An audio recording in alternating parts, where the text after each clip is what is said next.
Hi guys, welcome to today's video. In today's video, we'll look in the scenario. We'll continue our alternate future North America series.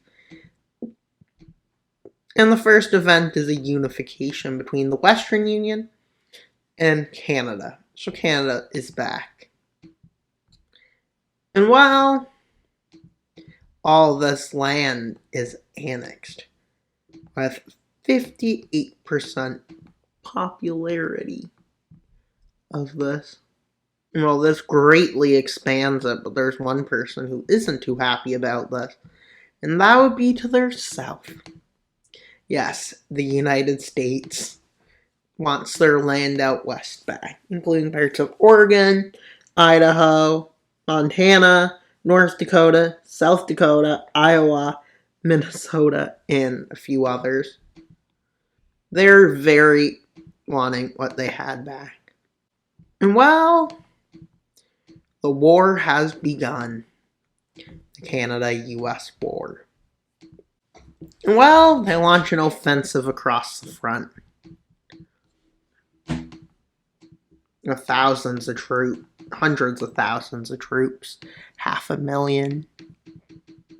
And then moving up north into Atlantic Canada. They also move in further north into taking the capital. Yeah, they take the capital. Then they move into Quebec. And they take over Montreal, Ottawa. Ottawa was already captured. And Quebec City. And out west, they manage to take back these lands, which I think includes Seattle. And they move in and take over Vancouver. And well, in their lands, they start just advancing. With them coming in on multiple fronts, and they manage to drive the forces out. With them eventually pushing all the way to here. And then they take advantage of this to loop around the Great Lake, connecting more land border. And then they cross into Montana. And well, they move up, taking Vancouver Island, and then they move to take over the Pacific coast. As they quickly manage to take over the Pacific coast.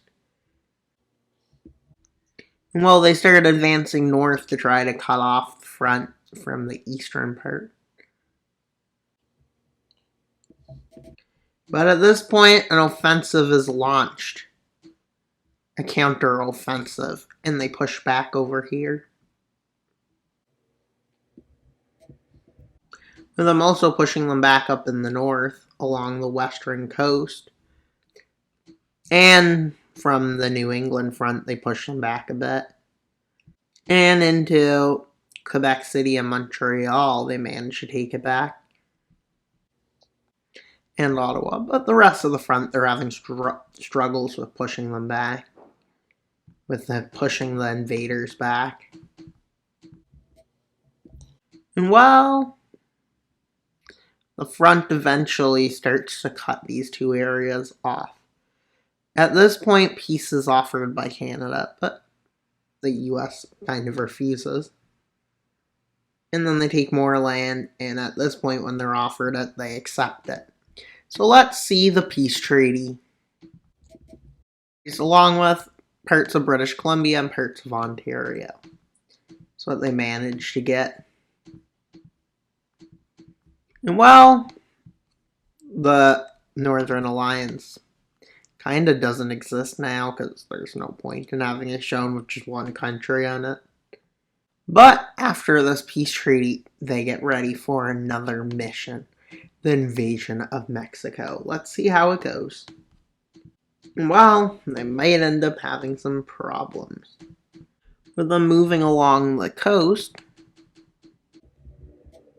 a bit on both coasts. And they start to cross some different areas. With them crossing in these multiple areas. And starting to create a zone of occupation. And their goal is to make a puppet. Maybe. That's what they claim. with them collapsing in this one front rapidly. And then they collapse in another, since they were quickly overran. And while they started advancing south, they land in the Yucatan Peninsula, and they take advantage of this to take over these lands. And while they take over more, and they eventually manage to get to Mexico City. And while they then move in like this. So let's see the peace treaty. North. They have another puppet created in Mexico. Their power is basically endless at this point. And well, that's pretty much all for today's video. Please like, subscribe, and comment. Wild Mapper out, but not until you subscribe. So why should you subscribe? So you can get to 3,500 subscribers by the October 31st. So please subscribe. Bye, guys!